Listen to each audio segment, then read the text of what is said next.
Today is February 5th. Welcome to Big Book Daily. My name is Rob. I am an alcoholic. It is a thrill, honor, and joy to be here with you today as we journey through the Big Book of Alcoholics Anonymous and the 12 Steps and 12 Traditions. Today out of the Big Book, we are plugging along and There is a Solution. We'll be reading page 25. Out of the 12 and 12, we're still on step 4. We'll be reading page 48. And of course, we'll read the 24 hours a day and daily reflection. So with that, hope y'all are doing well this morning, my friends. Life is good over here. Nice and cold in this garage, but I got my Flyers hoodie on. They played today, and they're actually kind of competitive this year, so I'll take that. But yeah, I can't complain. It's another day sober, another day to work the program and to live a life of integrity. So with that, let's get to the good stuff.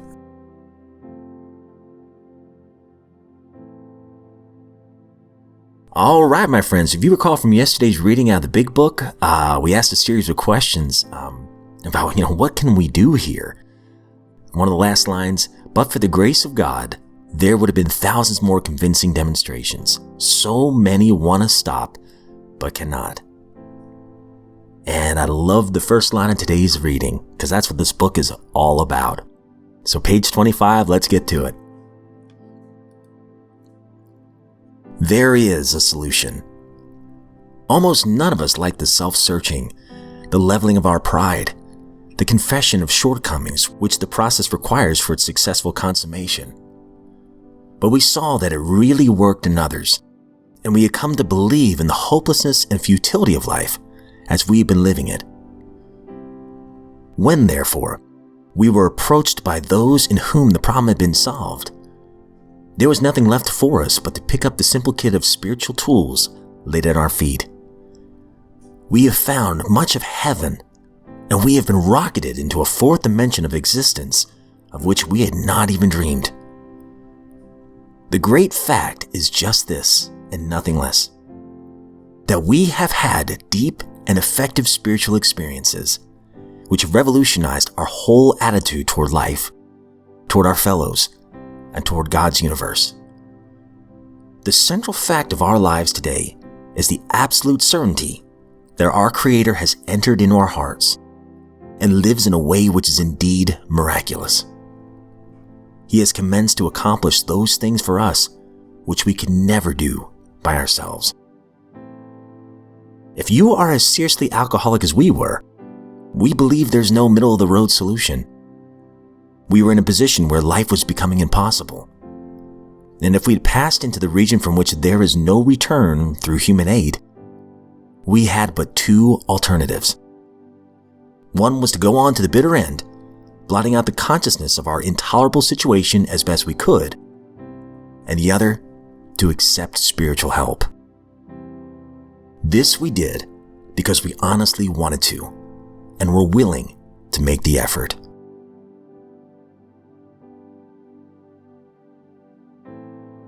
Out of the 12 and 12, we're on step 4. Made a searching and fearless moral inventory of ourselves.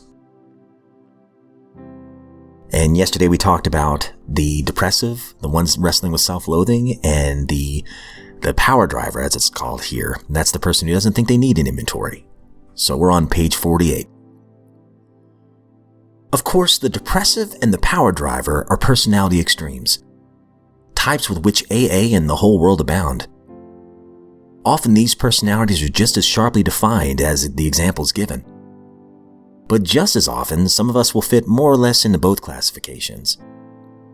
Human beings are never quite alike, so each of us, when making an inventory, will need to determine what his individual character defects are. Having found the shoes that fit, he ought to step into them and walk with new confidence that he is at last on the right track. Now let's ponder the need for a list of the more glaring personality defects all of us have in varying degrees. To those having religious training, such a list would set forth serious violations of moral principles. Some others will think of this list as defects of character. Still others will call it an index of maladjustments. Some will be quite annoyed if there is talk about immorality, let alone sin. But all who are in the least reasonable will agree upon one point, that there is plenty wrong with us alcoholics, about which plenty will have to be done if we are to expect sobriety, progress, and any real ability to cope with life.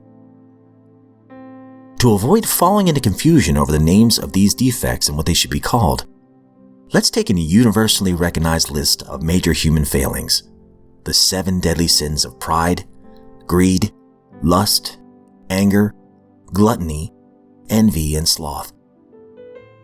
For it is not by accident that pride heads the procession.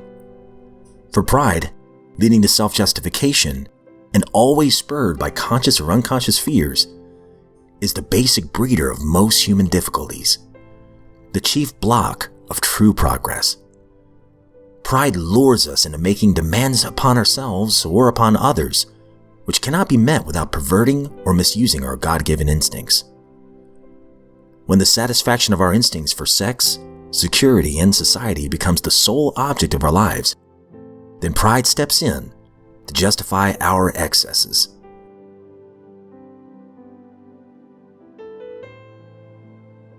"24 hours a day, February 5th. AA Thought for the Day. One thing we learned in AA is to take a long view of drinking instead of a short view. When we were drinking, we thought more about pleasure or release that the drink would give us than we did about the consequences that would result from our taking that first drink. Liquor looks good from a short view. When we look in a liquor store window, we see alcohol dressed up in its best wrappings with fancy labels and decorations. They look swell. But have I learned that what's inside those beautiful bottles is just plain poison to me? Meditation for the day. I believe that life is a school in which I must learn spiritual things. I must trust in God and He will teach me. I must listen to God and He will speak through my mind. I must commune with Him in spite of all opposition and every obstacle. There will be days when I will hear no voice in my mind, and there will come no intimate heart-to-heart communion. But if I persist and make a life habit of schooling myself in spiritual things, God will reveal Himself to me in many ways. Prayer for the day. I pray that I may regularly go to school in things of the Spirit. I pray that I may grow spiritually by making a practice of these things.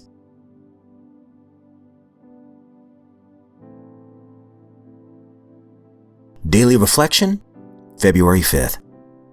A glorious release. The minute I stopped arguing, I could begin to see and feel. Right there, step 2 gently and very gradually began to infiltrate my life.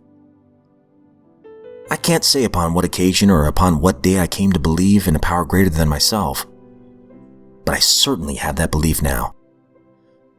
To acquire it, I had only to stop fighting and practice the rest of AA's program as enthusiastically as I could. 12 Steps and 12 Traditions, page 27. After years of indulging in a self-will run riot, Step 2 became for me a glorious release from being all alone. Nothing is so painful or insurmountable in my journey now. Someone is always there to share life's burdens with me. Step 2 became a reinforcement with God, and I now realize that my insanity and ego were curiously linked. To rid myself of the former, I must give up the latter to one with far broader shoulders than my own. All right, my friends, that concludes today's reading. And man, oh man, do I love the page in the big book, page 25. There is a solution. There's that italics again, right? That's what this whole book is all about, the solution to not just alcohol, but all of our problems.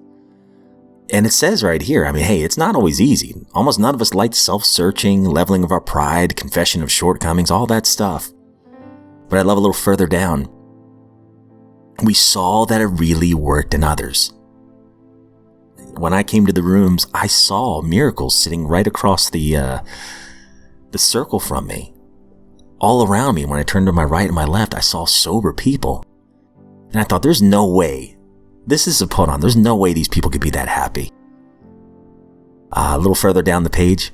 Wherefore, when we were approached by these whom the problem had solved, there was nothing left for us to pick up but the simple kit of spiritual tools laid at our feet.